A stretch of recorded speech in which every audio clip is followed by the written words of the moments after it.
Imagine a life free of chronic pain, where simple shifts in how you breathe and move unlock vitality you never thought possible. Today's guest, Dr. Eric Goodman. He didn't just imagine it, he created it. Driven by his own battle against debilitating back pain, Dr. Goodman bypassed spinal surgery and revolutionized the way we think about healing through movement. Founder of Foundation Training, his groundbreaking techniques in decompression, breathing, and something called posterior chain activation are transforming lives, connecting physical resilience with emotional well-being. Prepare to rethink how you sit, breathe, and move. This is Cracking Backs with Dr. Eric Goodman. Welcome to the show, Dr. Eric Goodman. Man, we got some cool stuff I want to talk about. Anybody who can avoid surgery and come up with a game plan like something called foundational training deserves the sound stage and video stage. So welcome to the show, Eric. Thank you. Thank you very much. So let's go over a couple things so we can get this audience really prepped for something pretty cool as foundational training. You know, I want to share a little background about your own previous struggle with debilitating back pain, which as a chiropractor, you know, the rest of the world thinks that we don't get problems with our spine because we can pretty much fix it. But you took it to the next level and created your own approach. So could you please, how the heck did that all come about? It's a tough thing to summarize, but yeah, I'm very grateful that I did it, that I stuck with it, that I didn't go what felt like a really weird route at the time, because I was, more than halfway through chiropractic school being told that I needed to get a fusion surgery, which that goes so against what we learn, what we preach, who we are, and it really went against my independent sort of ethical way of managing myself and my life.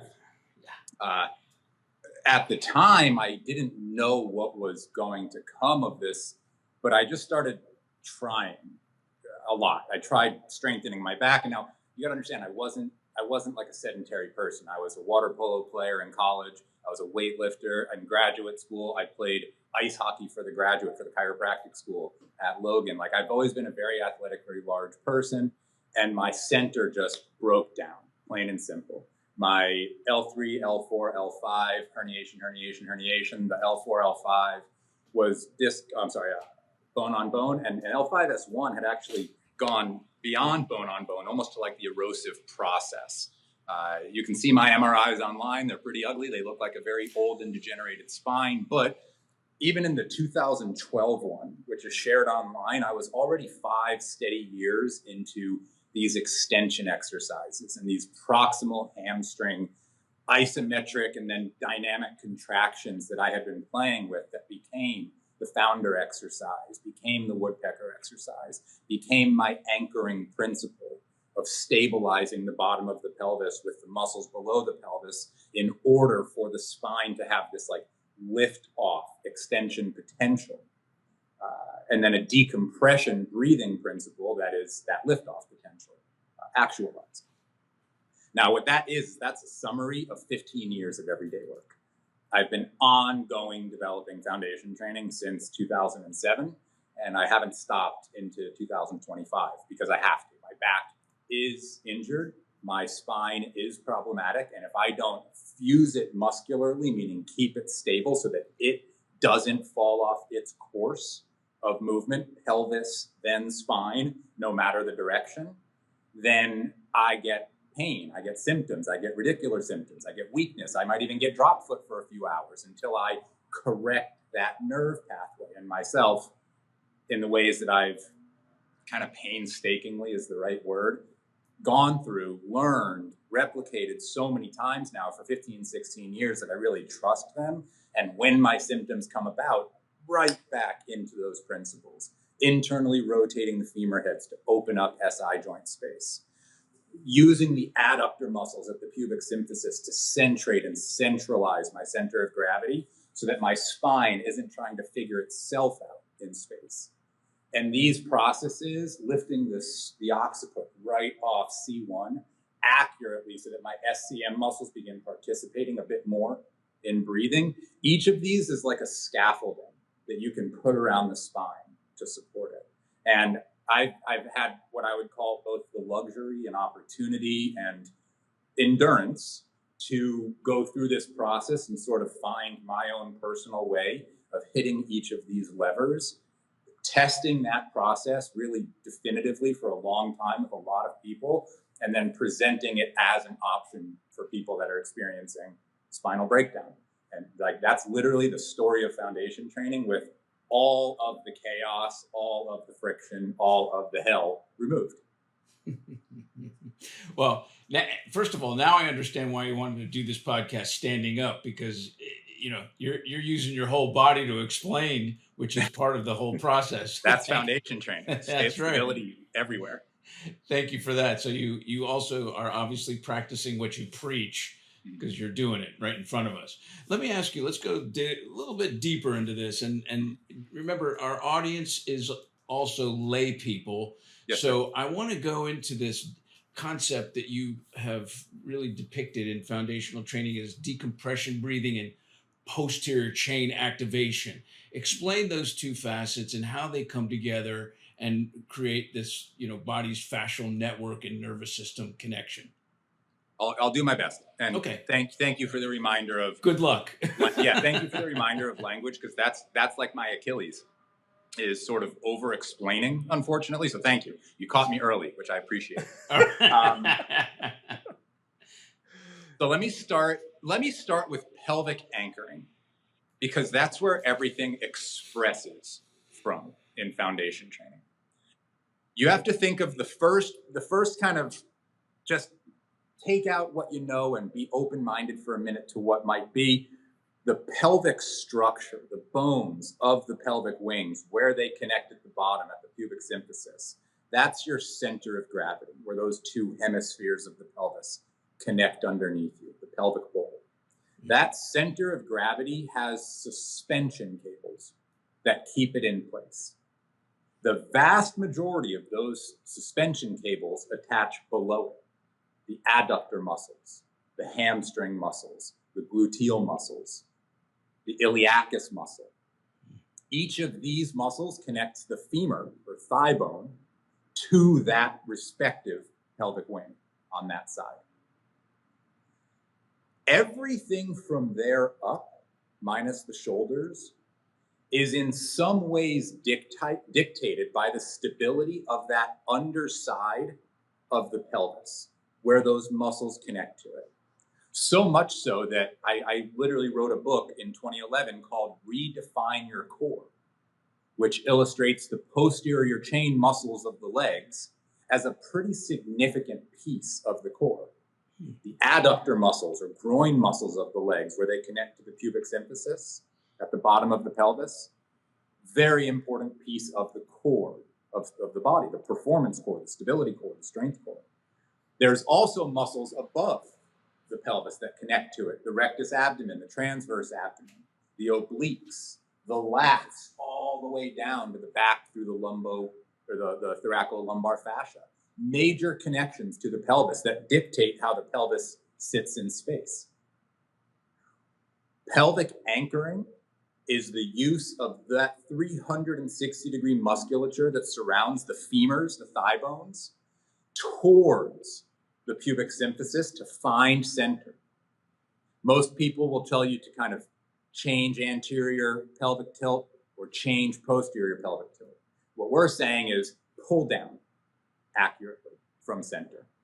And that will neutralize either one of those tilts, and it will facilitate the ability of the torso to align expansively. It's got this now underside tension that it can feel safe with and lift away from, which leads to decompression breathing.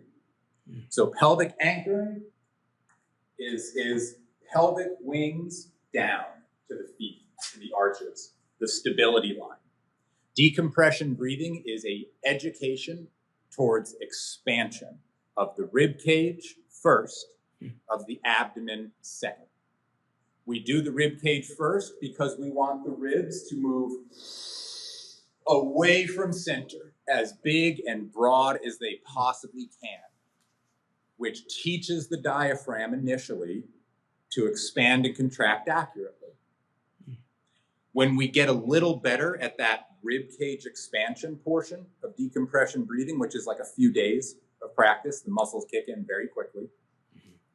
We start to train this eccentric, short muscle to long muscle contraction of the diaphragm. And we do that eccentric, short to long training of the diaphragm by maintaining, oh, you got balloons, maintaining this expansion as we exhale, making the transverse abdomen, the obliques, some other muscles that surround the abdomen contract and stay long, supporting this expansive length of the diaphragm while it's trained to sort of settle back down to its, relaxed position. So decompression breathing trains the serratus muscles, which line the rib cage. And those serratus muscles are the informers of the diaphragm for its contraction. So you're really educating your body significantly in these processes. And foundation training is the combination of anchoring the pelvis and decompressing the torso against that tension in about 30 different positions. But most people really need to learn like 2. And if you learn 2, it's going to help you stabilize and do the other things you like to do.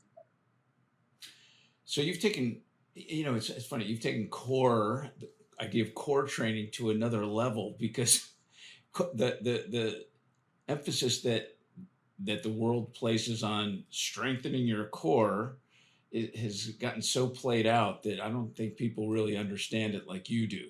So that is, and by the way, how in the world did you come up with this? Because this is stuff that we're taught in chiropractic college and anatomy and physiology, basic stuff, but you've obviously taken it to the next level. How did you come up with this recipe? A lot of obsession, being entirely honest. I was incredibly frustrated with my career choice for a few years. Yeah. I felt that being in chiropractic school had, and please understand, this is 27, 28, 29-year-old Eric. I'm now 44. I've been doing this a long time. I've had substantial experience, and I now understand the necessity of all the stuff I'm about to talk about happening. But at the time, I didn't. At the time, I was $250,000 to $300,000 in debt. I had graduated with a chiropractic degree. My back was in agony, legitimate agony. Couldn't, was like the main operative. Could not, cannot do what I want to do. Whatever that vector at that stage of my life might have been, I would go at something like kind of hard, no matter what it was, and then I'd have 3 weeks where I couldn't do anything.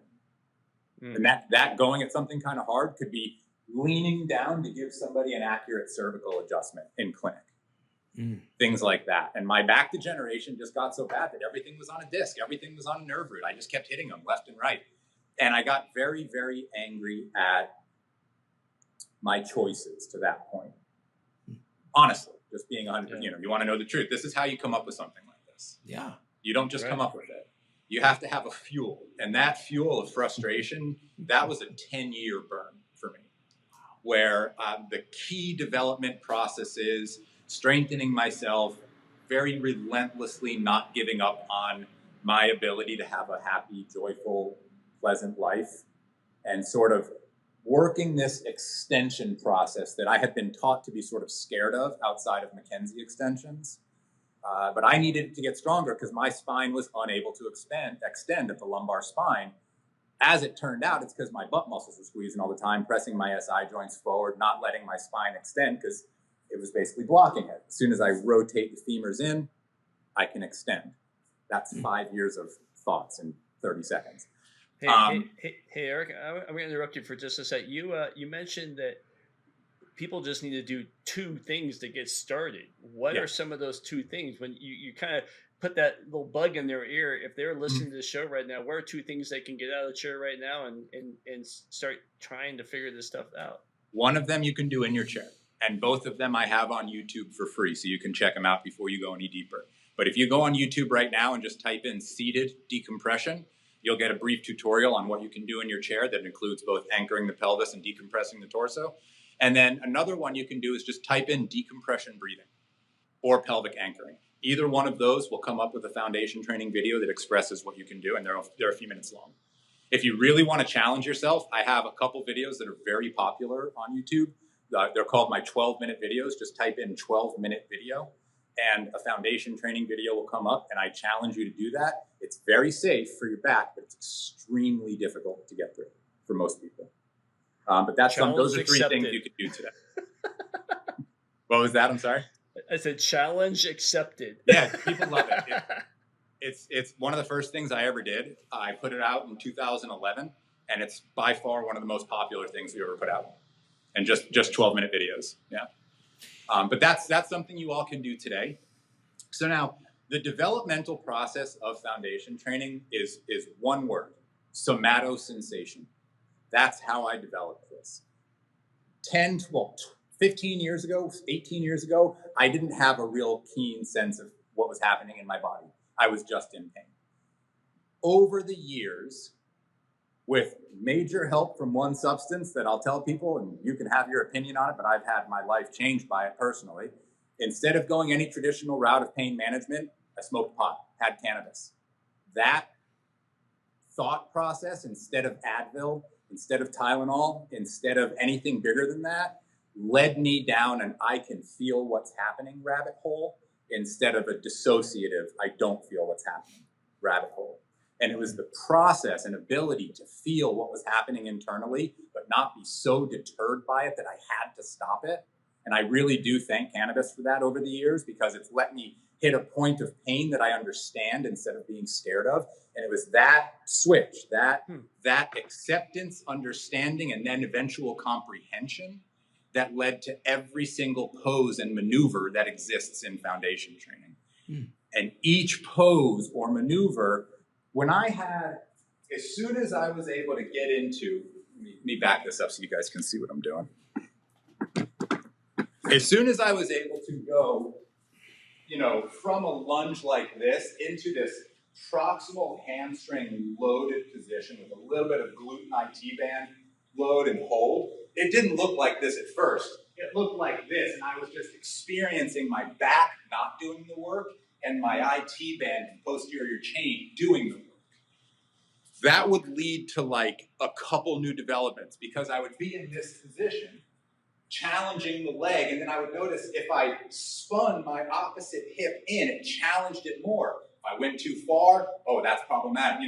A lot of going too far, a lot of hitting the boundary, a lot of kind of injuring myself and pulling out of it, slowly and steadily learning to trust the fundamentals, which are hip hinges feel better than spinal flexion and extension. Pelvic rotation yields better spinal rotation in the same direction. Those are the fundamentals of FT. The other one, if your lower back is always tucked forward, your head is always going to be forward.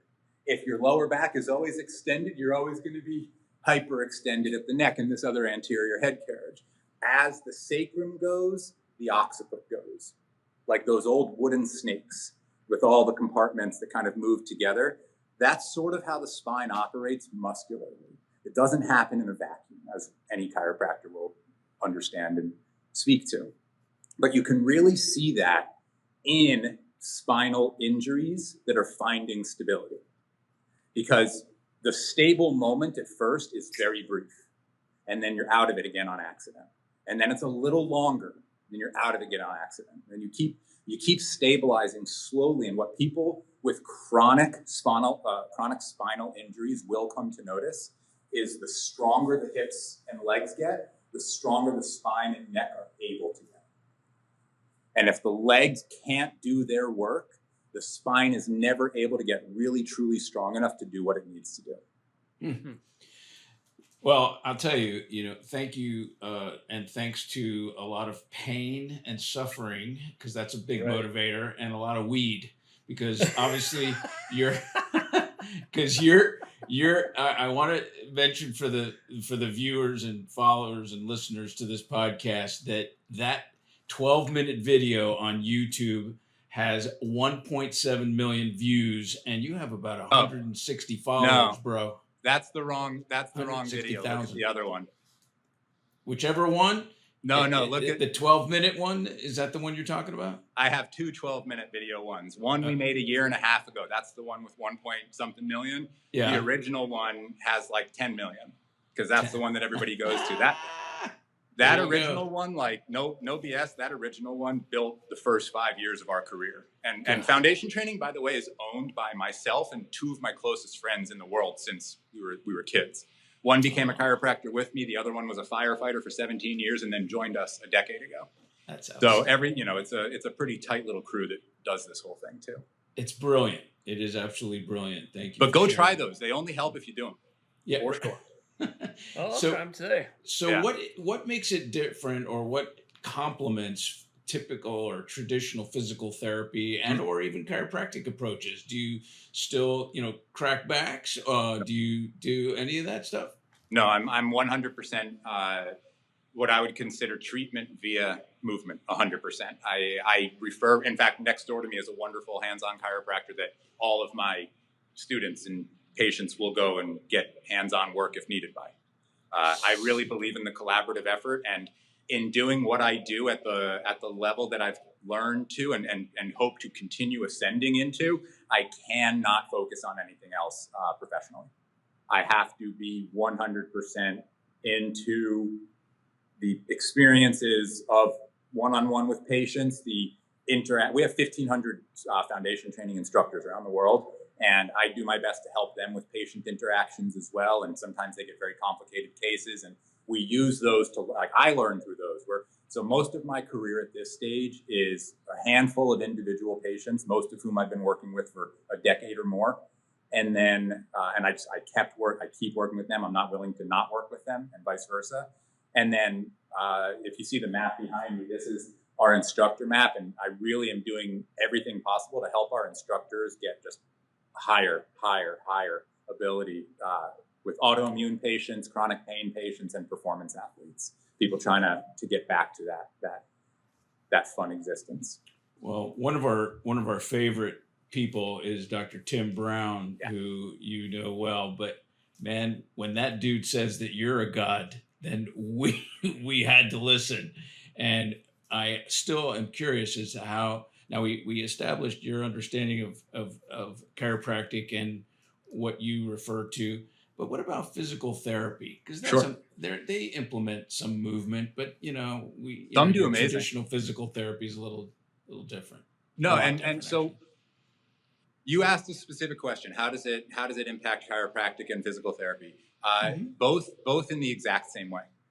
Number one, we are an accessory. If you only do foundation training, you're only going to get a little better. You need all of these other tools. We can help you get more out of everything, but we can't do everything for you in any way, shape, or form. Physical therapy, I love. My wife's a physical therapist. She's been raising our kids for the last while, but she was a pediatric physical therapist. She's written a book on the first year of development in any newborn, and that guides mothers and fathers and parents to help their children hit these physical milestones that are so important in the first year of life. A lot of what the actual DNS protocols are based around is what she's talking about. And, talk about a great system. DNS is another one that just takes neurology and just works wonders with it. Physical therapy understands neurology and neurogenic processes extremely well, as does chiropractic, from slightly different lenses. One being more alignment-based, one being more symptom pathology-based. I love physical therapy lens on this because they look at it from post-surgical. They look at it from very specific protocols. They want protocols. It's helped us become much better teachers, much better. Of our instructor community, I would say 20 to 30% of them are physical therapists. And we actually are in a really exciting academic partnership with the University of Central Florida's School of Physical Therapy. We have a 5-year academic research partnership where they brought in foundation training as a modality, and their doctoral students over the next 5 years are doing a longitudinal research study one lane being pain metrics and pain sensitivity, the other lane being traditional exercise physiology lab tests. And we're doing data collection every 2 to 3 months, and big stuff going on, like real, and that's because of what our work is able to do in the physical therapy community. It's also because my wife went to physical therapy school at the University of Central Florida, graduated, 15 years ago, and luckily introduced the dean to my work over the past handful of years. And in researching it, they were like, this is pretty cool. We got some meetings, we introduced some students to it. The students fell in love with it. They're trying to bring it into as, a much bigger part of the program. So foundation training, physical therapy, chiropractic, peas and carrots, man. Very cool. Very good. It's just movement. It just stabilizes you. It's just movement and breathing that stabilizes you. So it makes, it's just a helper. You've had a variety of people and throughout your careers, individuals from elite athletes to a lot of first responders, probably due to your friend. What are some of the at this elite level, because first responders are elitists, at this elite level, what are some of the patterns over this 15, 20 years of experience have you noticed that is pretty equal to both that those guys kind of need to start working on before they become debilitated? Great question, number one. Very easy correlation, number two.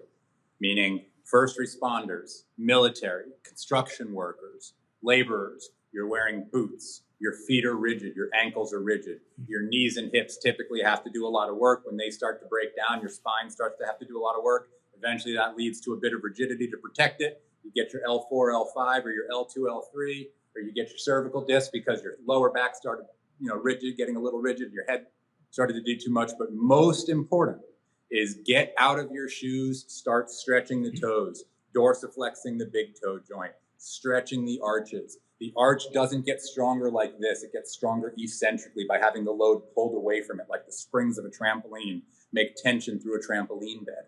So you need to really springify or bring resilience into the arches and the ankles. If you do that, the result is improved hip and spinal range of motion. If you don't do that and you try to improve hip and spinal range of motion, you're kind of chooching yourself, you're screwing yourself, you're hurting, you're creating an already overcompensating range of motion because the ankles and feet aren't doing their job, is now being asked to do more, when really all it needs is a lending facilitation of movement from the ankles and the feet to give some give to the hips and spine. So I call that an upstream symptom, where all of the injuries and pains are felt in the spine, but the mechanism of tension is actually from below. So it's an upstream tension, versus a lot of problems that come down, neurogenic problems, neuropathies that are legitimate downstream compression symptoms. But in most very physical people, it's because they stop using their feet. They stop using their ankles. The obvious opposite of that would be like surfers, barefoot runners, climbers, things like that have extremely mobile, high arches, big barefoot, strong feet. And they actually need to learn to sometimes stabilize the spinal column, because the leg power and movement has given them such excessive range of motion that the spine can't keep up its wave-like motion and has to be sort of stabilized and reminded of its function to respond to the hips, not to move independently necessarily of them, which is, again, that's kind of my theory on it. Isn't it amazing that when we have hand injuries or stuff like that, we always work on dexterity and getting our hands stronger, but yet when we have foot and ankle injuries, they want to put them in braces, soft shoes, orthotics, all this kind of stuff. And we never really think below the knee for everything above the knee to be healthier. And so it's amazing that when you have people that go, oh, my hips are killing me, and you look at their feet and they can't even move a toe and they're super weak, and they have all these, they have orthotics inside a pair of Hoka shoes, and they like to wear ankle braces. And you're like, it doesn't make sense. So thank you for sharing that little thing. But I also want to go back to something you mentioned, how all this pelvic tilt affects the head, whether it's forward, you have the anterior neck, or if it's back, it puts the neck in extension. And we heard, in one of our podcasts about one of the precursors to cognitive decline is anterior head tilt because of pulling on that dura mater that anchors at C1. How have you seen all this work affect mental health? I mean, I liken it to pretty much any exercise benefits, but anytime you start moving better, you feel better. We had a test done with Los Angeles County Fire Department where we did a beta test during one of their full recruitments. A captain at Los Angeles County Fire, Evan Halquist, was in charge of the research. We had third-party FMS screen was the methodology of quantifying what was happening. And foundation training at 10 minutes a day was the protocol. They did 10 minutes a day, 6 days a week for 8 weeks. Every recruit, that class had a 90% reduction in injuries. And I believe, I don't know the exact percent, but it's in the 30s or 40s, a 30 to 40% increase in reported mental health well-being and overall sense of well-being. The only thing they did was 10 minutes of decompression breathing. The key element of decompression breathing is this: taking the mastoid process, which is an insertion point of the SCM, away from the other two insertion points, the sternum and the collarbone. When you do that and you elongate and lift those bones and take a breath, you get this very intense, rigid line of lift at the SCMs that creates major space for the suboccipital triangle, where the great occipital nerve and a lot of very important vertebrobasilar artery blood flow comes in.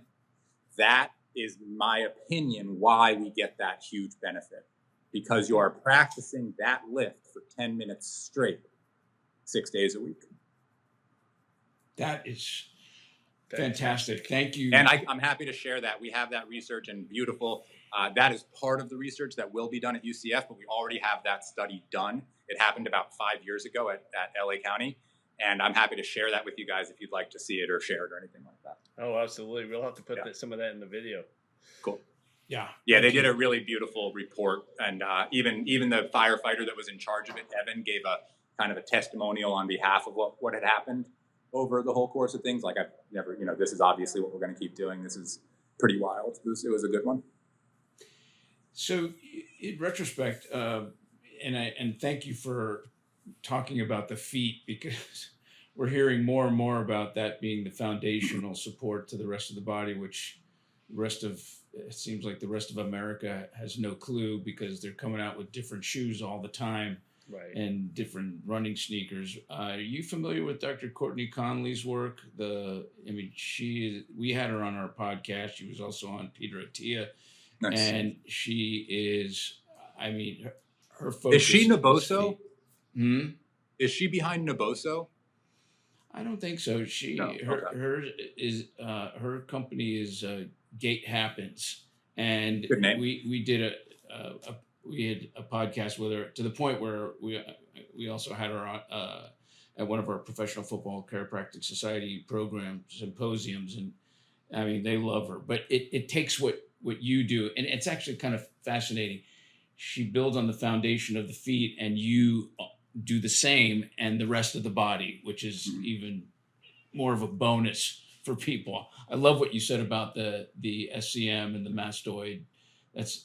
And it's funny, because I think that people don't realize when they do their own type of stretching to relieve that, they're instinctively doing that, but you're putting a label on how that really works and why that's important. So I appreciate that. My pleasure. Yeah, nothing. SCM elongation and suboccipital space is clear as day, something that should be done in most people walking around. Very cool. So self-awareness and intentional movement.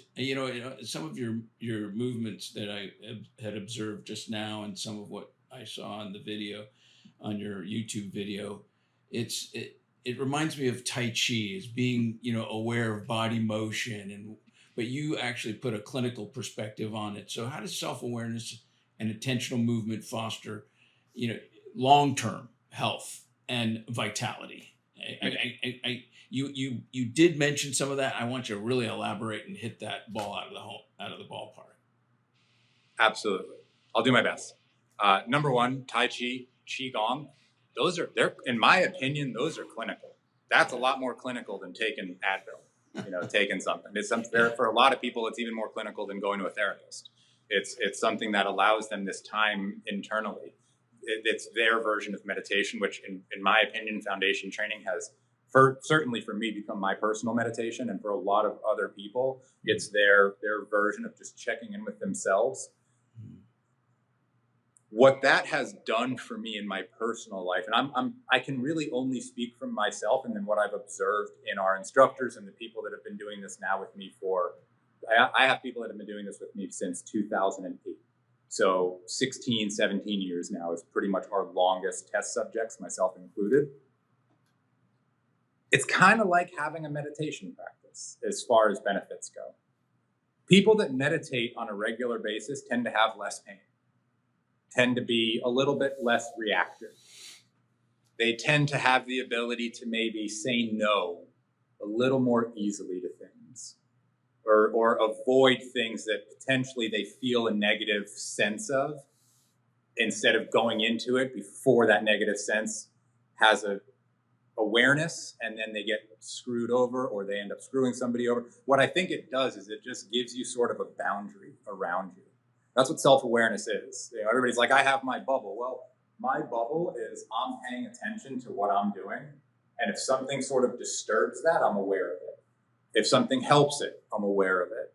I have a wife, and we've been married for almost 10 years, and we've got a 2.5-year-old and a 7.5-year-old. Sometimes we both lose our shit, especially if the kids do. Self-awareness is not losing it. It's recognizing that you lost it. I didn't expect that. But that's what I'm saying. Like, that's what to me, this is the benefit. You're asking for the lifelong benefits. These are the benefits. Right on. In my opinion, it's actually pretty easy to get most people out of pain if they're willing to do a little bit. Yeah. And then if they do that little bit ongoing, and they change their, even change their diet, just include some healthy and anti-inflammatory stuff, maybe reduce your processed foods a little bit, maybe have more water, things like that. That's usually enough to get most people feeling pretty good. You add walking a few miles a day to that, or even like a bike ride or a jog, most people are fine. Now, we talk high performers, that does get different. High performers, now meditation is a recovery tool, and meditation is a performance and image, visioning tool. Or what am I thinking? When you go over something, when you just go over something in your head so many times that you have it down. Repetitive. Just repetitive patterning in your head as you go through it. That skill is improved upon through physical meditation. I don't do quiet meditation outside of movement. I can't really sit still very long, but in movement, I can get lost for hours and not have other thoughts outside of what is occurring and what that sensation feels like and how I can tune it like a guitar, and that has given me a very different experience in life. It hasn't changed my life, mind. I have ups and downs just like any ordinary person does, and I've had successes in foundation training, and I've had frustrations in foundation training, and I've had the injuries that led to it and the success that came from it. I've had both of those experiences, both poles. What the awareness and the ongoing steady curiosity of where can I go with this whole thing, that has given me a really wonderful experience of life. Even when problems are going on, I'm still having overall a pretty good experience as I go through that. And that's what the self-awareness has given me. When my kids are going nuts and when I'm getting frustrated, I am in full awareness of what's happening. And as soon as I'm aware, I can calm it down. So the second that kicks in, oh, there it is. Got me. Sneaky little, you know what I mean? Like, as soon as it's there, I can literally physically ground in foundation training. Do I do this? Of course not. But do I find my feet, stabilize myself, and just kind of find my breath for a second? Absolutely. And if any really emergent situation occurs in life, I have that grounding. And I've used it before in various situations.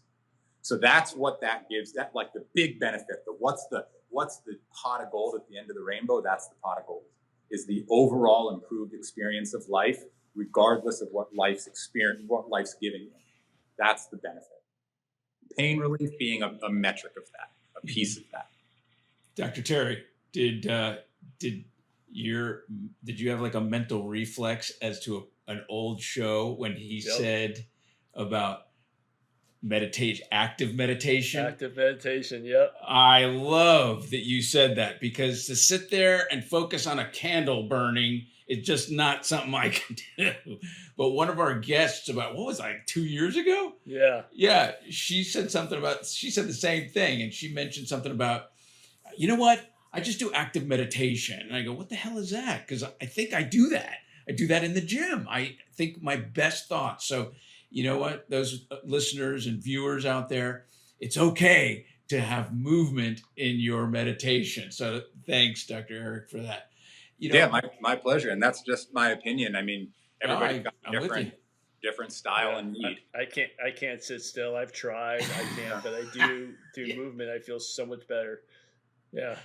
The only time I can sit still, I can sit on a plane and do nothing. Because you have to. I can just sit there and have no headphones, no book, and just sit there. Yeah. I don't know what it is. Maybe the humming of the engines. That's the only place that I can do that. Right. Yeah, fair enough. Yeah. Let me ask you, Dr. Eric, let me elaborate on something you said that was really super more important than you can probably imagine. And that was, you said if patients can just do a little bit. Now, the reason why I bring that up is because they think taking an Advil, Aleve, Motrin, or ibuprofen is a little bit, and then they just pop a pill and sit back. But you're talking about maybe a subtle lifestyle change, a movement, a different food or diet menu or something like that. But would you mind now? I like that you're standing up and you're physical. Can you show us what a little bit, in the sense of one of the most basic, I think you started to show us one of the most basic moves in foundation training, and what would something very difficult, because I want to challenge the audience to try something. Oh, look at that smile. You see that smirk? You see that? Oh my God. I want to make sure you can see me as I'm moving. Yeah, I know. So I'm going to give you the fundamental. Can you see my feet? Back up a little. Yeah, there you go. There you go. Okay. So fundamental movement, hip hinge. There's a couple changes we make in the founder. We make sure that the outside edges of the feet are aiming inward. Heel pressure, ball joint of the small toe, ball joint of the big toe. Those 3 points of contact are like the primary features of foundation training. Heel pressure, ball joint of the small toe, ball joint of the big toe, like tripods on each foot. That rotates everything in, so we've just got this little bit of internal circumduction that we're starting with. From there, chin back, chest up, elevating the occiput, and we're just going to draw the hips and hands away from each other. Subtle knee bend, knees behind the heels, hips behind the hands. You're just pulling everything back and not extending up, having a big upper back, big broad access point. That's a very basic, very fundamental posterior chain integration hip hinge. We call it a founder because of a couple small changes we've made that really identify it with pelvic anchoring and decompression breathing to foundation training. A very challenging position, I'll give you two. One on a split stance and then one what we call a compound movement, which is a gorilla lift. There you go, Spencer. Can you more or less see both feet? Yeah. Okay. So in the gorilla lift, my legs are very wide. Double my shoulder width right now. It's one of 3 movements in foundation training where, because there's a squat involved, we have the feet turned out just a little bit, allowing that knee flexion to occur. And then the movement is hips and hands away from each other, same kind of hip hinge. As the hips come back down, the hands just dust the floor in front of me. My hips pull back, my thoracic spine expands. As my arm reaches up and supinates, my knees push apart and my hips pull away from me. Like I'm throwing something, like a gorilla throwing poop. Left arm supinates, hips go back. At any point, my posterior chain is doing all the work. And it's a thoracic mobility exercise done with all of these principles at play. There's 30 exercises. Spencer does that all day long. That's how he eats. Yeah, exactly. This is all. He's only 5'4", and he's built like a gorilla, so that's how he eats and throws his food to his family. Ever since they let me out of the zoo, yeah, it was pretty cool. Jesse, who owns foundation training with me, he's like the right-hand guy. He teaches all of our courses. He's the main teacher in foundation training. He's strong as an ox, trains all kinds of professional athletes. We always make fun of him because he's shorter than me, but he's got this great picture of him in a gorilla lift with an apple in his mouth, just looking up like that. It's pretty great. I mean, it does fit the bill really well. Perfect. That's funny. That's so great. So, Dr. Eric, you said how many movements are there, or how many that you showed us? 2, and so is there stages? And yes, so I'll go by our courses initially. Our level 1 foundation training instructor course goes through 15 poses and teaches the principles of anchoring and decompression in each pose. Those are used for what I would consider like common injury patterns, common chronic pains, common strengths. From there, we have level 2, which I'll show you a version of in a moment, which is all rotational and spiraling. If you understand kind of like the spiral chains and muscle chains, the spiraling fascia, the idea that the body doesn't really move forward to backward, but in these kind of rotational tensions and spirals throughout it, that's what our level 2, another 15 or so exercises does. Every one of those exercises uses sort of this contralateral, one leg to opposite lat, to opposite levator, to opposite SCM type range of motion. An example of that, I'll do my archer and reverse archer movements. Oops, sorry.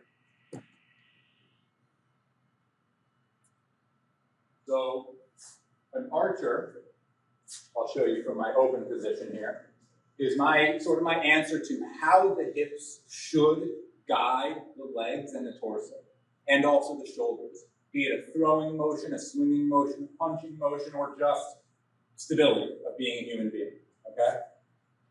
You guys can see my feet here, right? Mm-hmm. Yep. Okay.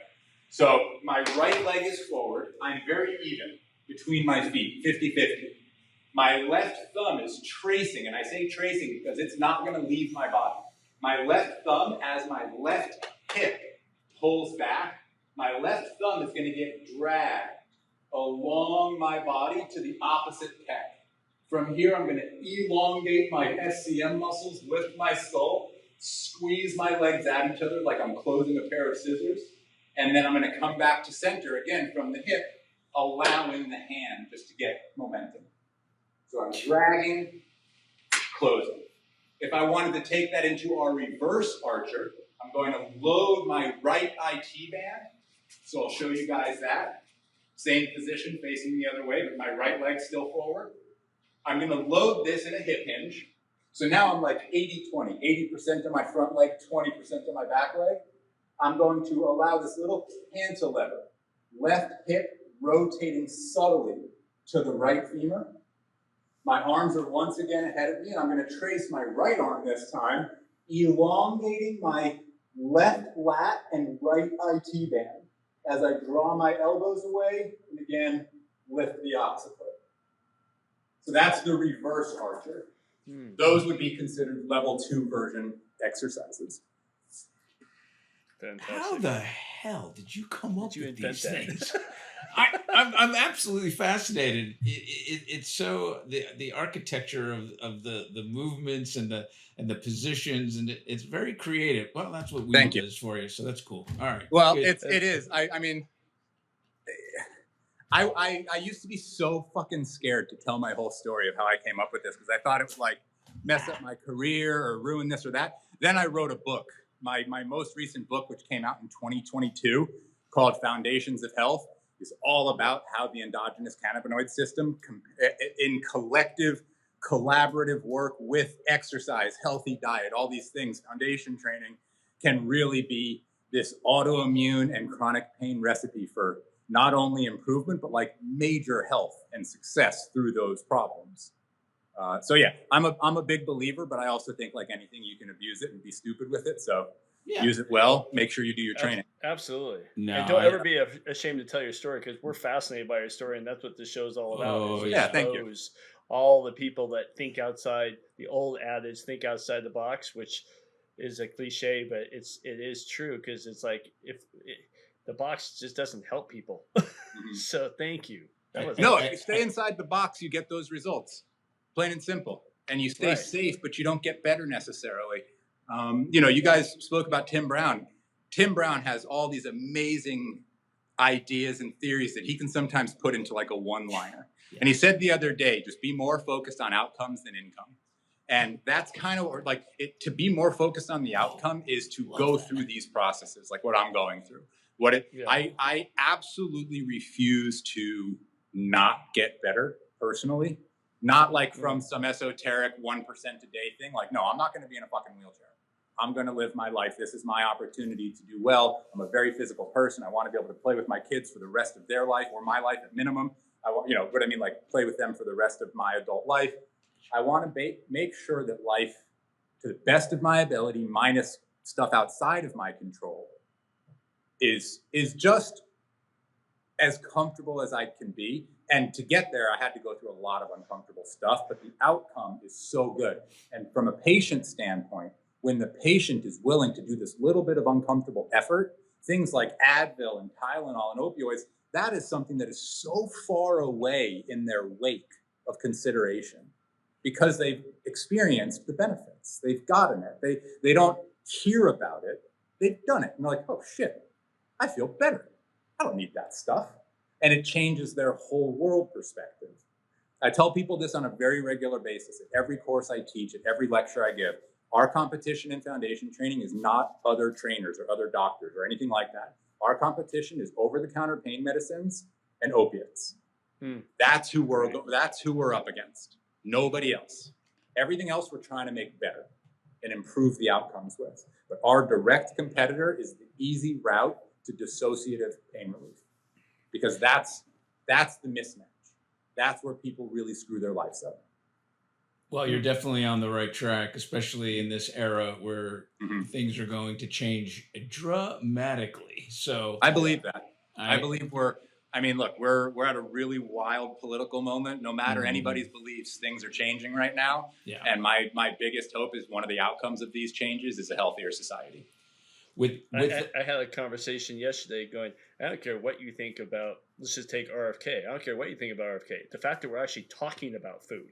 We're doing stuff. We're talking about a CSL, the fact that we're talking about psychedelics, the fact that we're talking about this, that's huge. We haven't had the beginning of a renaissance. Our country has never had a health renaissance, and that's the kind of renaissance we need. We don't need a political renaissance. We need a fuck your politics. Let's get healthy because everybody's decision making improves then.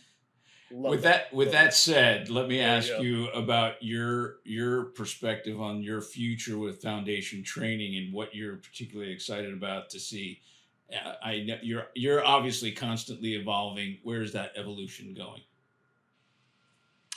We are, so from a business standpoint, meaning like the outward, what the world sees of foundation training, we're always trying to improve upon that. We're actually developing a custom platform right now that will make the overall app experience for our users not only better, but really, really intelligent, and something that will just hand them their video that day. Each day they wake up, boom, here's what you're doing today based on your injury pattern, your responses, what you told us you need. So we're working on that, something that can also allow we've got a really solid instructor base. Again, we've got 1,500 instructors in like 35, 40 countries, and we're always trying to connect them. So this new platform will have a connection element with them and patients as well. From a business standpoint. From a intellectual standpoint, I'm really steadily trying to create right now. Not really, hang on. Sorry. Hope I don't get in trouble for this. These are not publicly known yet. This is something I've been working on for 3 years, and it's coming to market this summer. I'm actually not going to put the name out just in case I do get in trouble. We were talking about things happening at the feet. what could happen, how you could make changes, we basically developed a wearable insole. It's like a compression sock where it activates and elongates and expands the footbed and the arch, supports the arch, rotates the tibia the accurate way, allows improved dorsiflexion of both the toes and of the ankles. And it's very, very comfortable. So these are going to be coming out in about 2 months, and we're putting a pretty solid marketing effort behind them. So that's going to be one of the big uses, trying to create fixes for people that make it fun and pleasant and part of their life, not something in addition to it. And then this study that we're doing at UCF, University of Central Florida School of Physical Therapy, that's the thing I think I'm honestly, from a professional standpoint, the most excited for. Yeah. I mean, that's something I've been hoping for 10 years now, is to get actual research on this. Yeah. So just trying. I've been doing the same thing since 2008, trying to get better and better at it. I'm a big sweaty mess when I teach, but I love doing it. And it's just all the passion and love for it coming through. So I look forward to teaching more, and got a certification at the end of June in San Diego. If any young docs or young therapists or anything, you want a really interesting additional perspective to what you do, come through a foundation training course. It's solid. We do only 1 or 2 courses a year. And this June course is going to be the last one of 2025 because of we're building the app, we're doing these other things for the instructor community. We don't want the instructor community growing fast. We want it to be very thorough. We want everybody to have a great experience. We want everybody with problematic patients to be able to reach out to us and get help with them. So, going to keep on teaching. I'm doing Tim Brown has an event, or SPRT has an event in Newport Beach in mid-June. I'll be out there lecturing with some of those guys as well. So you can keep on teaching, man. Keep on sharing foundation training. So good. I definitely think that a connection with Courtney Conley would manifest what your goals are and would really make it solid, because she's got quite a good following, and I would love that. She's a brilliant gal. All right. We're going to enter our rapid fire questions, which is the final stage of our podcast, which I think you're going to do pretty good. You got to think quick on your feet. I got 5 questions for you that have nothing to do with nothing except you personally. If you're ready, I'm throwing out number 1. You ready? All right. Dr. Goodman, if you could have a dinner party with one historical figure, who would you choose and what would you serve for dinner? That's the quietest I've ever heard this guy.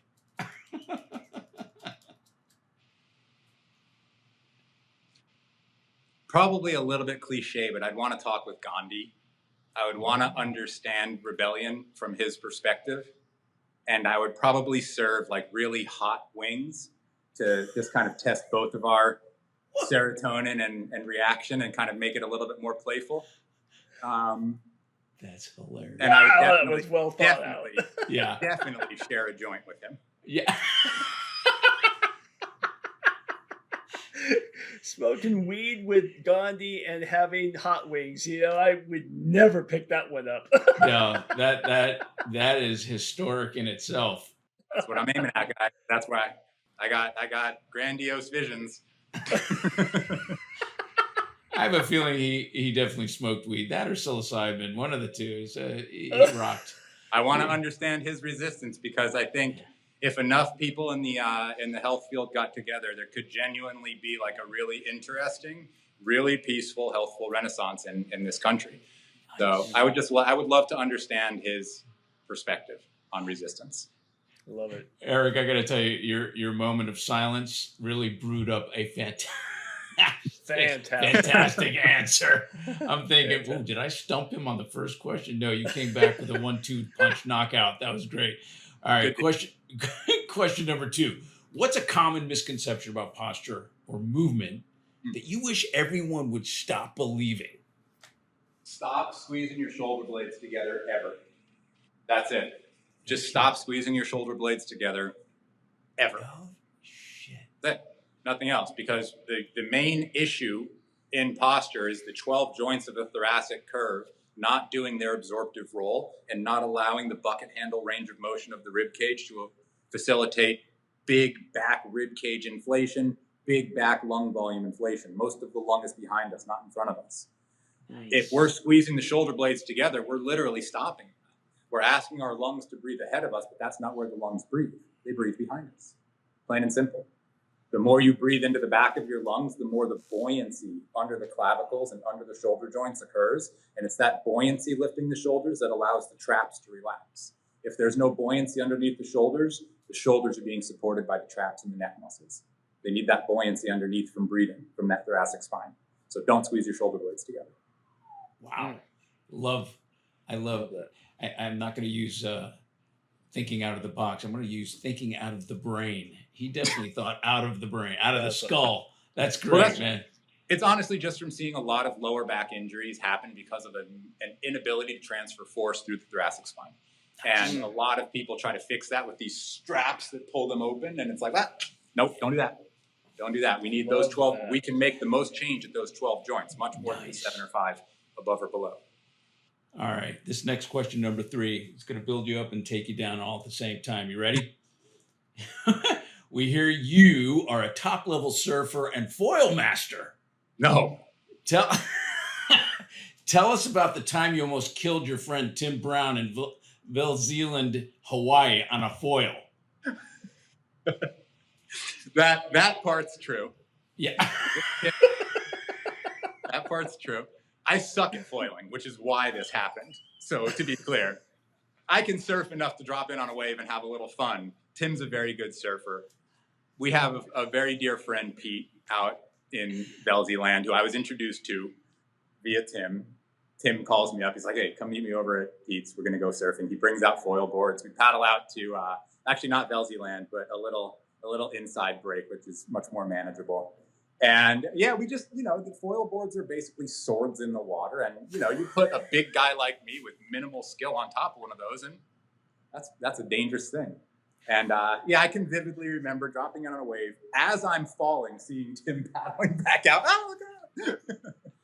He's my mentor. And they say, kill the ones you love. Oh.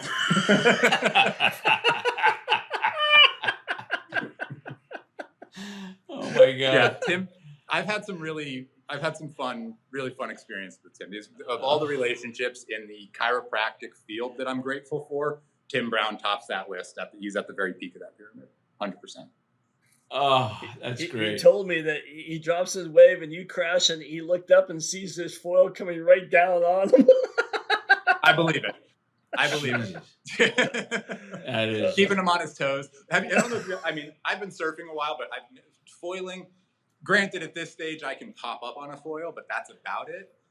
That is a very strange maneuver to learn the first few times, and everything that you learn in surfing is not the opposite, but sort of the opposite in foiling, because all of your weight distribution is literally on the other foot, and that just takes a really long time. I'm still terrible at it, but it's one of the things in my lifetime I hope to master, at least get good at, is foiling, because it's so interesting. That's outstanding. I just saw a really cool video with Tim rips, by the way. Tim is an excellent surfer. Tim is Tim surfs well for if he was in his 40s or 30s, and he's in his late 60s, surfing great. Wow. Yeah. That's cool. All right. I need you to share a movement fail. Some moment from your early days that taught you a valuable lesson. He's already laughing. That's great. This is so embarrassing. And this is so clearly the thing that taught me this. So decompression breathing is a breathing exercise, and sometimes you get lightheaded when you're doing like an expanded breathing exercise. No question about it. Yeah. Luckily, early in my career, I got invited to go speak at the Olympic Training Center in Colorado Springs. Oh, Jesus. Yeah. To over 100 international synchronized swim, and water polo coaches from around the world, all of whom flew in to Mile High, Colorado Springs. My 8 a.m. lecture starts, like I very often would, and granted, this is like 2013, this is early on, this is a long time ago. I have everybody stand up, and we just start. My basics, man. Thumbs at the rib cage, pinkies at the pelvis for a measuring stick that shows how much space you have at the abdomen. Breathe in through the nose, and you're actively lifting the ribs away from the pelvis, feeling that space. We get 2 breaths in, and I just hear crash. One of the coaches passed right out, gone, knocked out. Paramedics on the way, split her head open, gets taken out in a stretcher. Number one, ask people if they've eaten first before you do exercise. Number 2, never start with breath work that's intense. Always start with breath work that's calming and then slowly ramp up. And number 3, don't do decompression breathing standing until you've done it seated or on the ground if you've never done it before. Oh my God. And those are the lessons I learned over that time. And number 4, be careful when you're at altitude. Yeah. Well, altitude, yeah. And it's never happened since. I'm 12 years into my career since then with legitimately, I don't know how to quantify it, but multiple thousands of students and people I've worked with and taught to and lectured to. And that was the one time that it has occurred. And I really have changed how I teach from then on. It scared the crap out of me. I felt so bad. Everybody was cool about it. They understood it was just something that could happen, but that was a ding in my credibility at the Olympic Training Center for a while. You know what I mean? Like, it was just like, oh, this guy came in to help people and somebody passes out 5 minutes into his lecture. Oops. Oh, that's great, man. All right. Last question. Question number 5. Outside of foundation training, what's a hobby or activity that brings you a whole lot of joy and keeps you grounded? That's surfing, honestly.